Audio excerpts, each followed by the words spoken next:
Okay, let's move on to number 5, which is an inequality.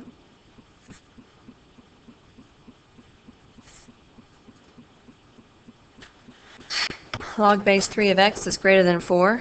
So we're going to use the rule from the first statement in the notes. If you have log base b of x greater than y, then your answer would be written x is greater than the base to the power. So I have my answer greater than base to the power. The base and the power go on the right side. So for my answer, I would write x is greater than base to the power. And of course, you want to evaluate 3 to the 4th. You don't want to leave it in that form. So x is going to be bigger than 81 or greater than 81. And as long as it keeps this answer, the x, whatever's in place of this value here, positive, it's a good answer. So number 5, x is greater than 81. So let's look at number 7. And number 7 is less than. So this is going to be a little different. I'm going to set the answer up the same way that I set the previous answer up. I'm going to write the answer, keep the inequality the same, base to the power, evaluate that side, so x is less than 16.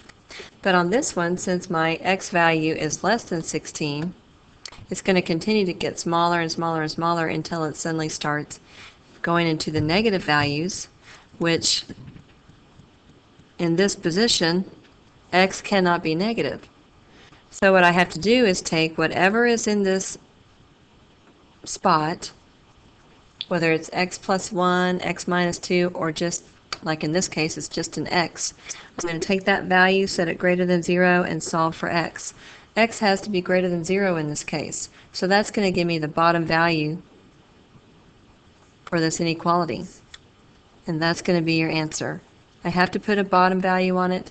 It can't go any lower than 0 because then it would start being negative numbers, and this has to be positive in a logarithm. Okay, so let's look at number 8.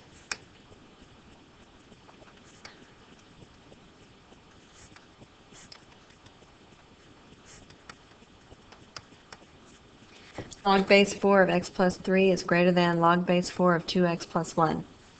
So on these, I have a logarithm on both sides of the inequality, unlike the one right before it where it was in logarithm form.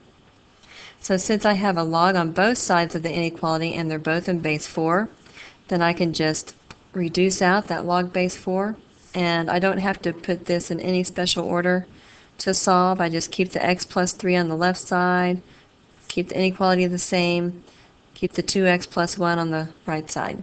And now I can solve for x. So I'm going to subtract 2x and subtract 3. Negative x is greater than negative 2. And I want my x to be positive, so I need to multiply through by a negative 1. X is less than 2. It's going to be my answer. So again, since it's a less than, x is less than, I have to put a restriction on that x so that it's not going to give me a negative value. So the way you find out what your bottom value needs to be is you're going to take the x plus 3 and the 2x plus 1, whatever is in that spot of the logarithm, and set them greater than 0. Solve for x. So for the left side, x has to be greater than negative 3. For the right side, x has to be greater than negative 1/2. Okay, but I want to use the value that's going to work for both logarithms. Now if I put something greater than negative 3 in here, like a negative 2, that's going to work. It's going to be a positive value. If I put a negative 2 in here, it's going to make it a negative 3. So I can't use negative 3 for this side. It has to work for both sides. Now for this one, x is greater than negative 1. Let's say x is 0. If I put a 0 in on this side, I get a positive value of 3. If I put a 0 in on this side, I get a positive value. So this one will work for both sides. I cannot use the negative 3. It does not work for both sides. And this gives me my other answer that I got from the beginning. So I'm going to have negative 1/2 less than x less than 2. It's going to be an in-between statement. Okay, so let's do a couple more that are not on your examples. You are going to have some like this in your assignment. Just to finish it off, 2 more. Log base 6 of 1 over 36 equals x. Okay, so this is in log form. I want to rewrite in exponential form so I can solve for x. So my base is 6. The exponent is always what the logarithm equals. In this case, it's x equals 1 over 36. Okay, so the key here is, and we were doing problems like these last week, if you can remember how we did this last week. I want to rewrite each side of the equation in the same base, and then once the bases are the same, I can reduce out the bases and set the exponents equal. So I want to write each side as a base raised to a power. So on the left side I have a base of 6. I want to try to make this fraction on the right side in base 6. It'd have to be raised to a negative power.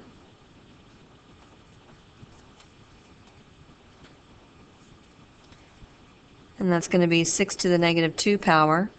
So now my bases are the same. I can reduce those out, and x has to be negative 2. Okay, one last problem. Log base x of 27 equals 3 over 2. Okay, this is written in log form again. I'm going to rewrite it in exponential form. My base is x. The exponent is 3 over 2. The exponent is always what the log equals. So x to 3 over 2 equals 27.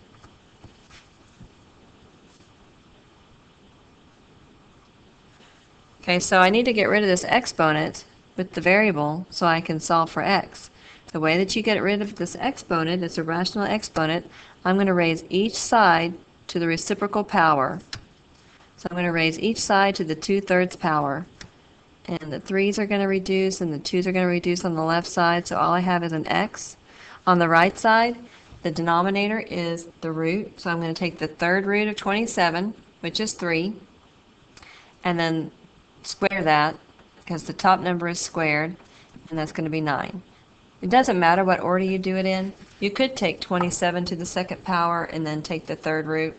It's all going to be the same. It'll work out to equal 9 no matter what. And I guess we'll see you tomorrow. That's all I got for you today. Have a good night.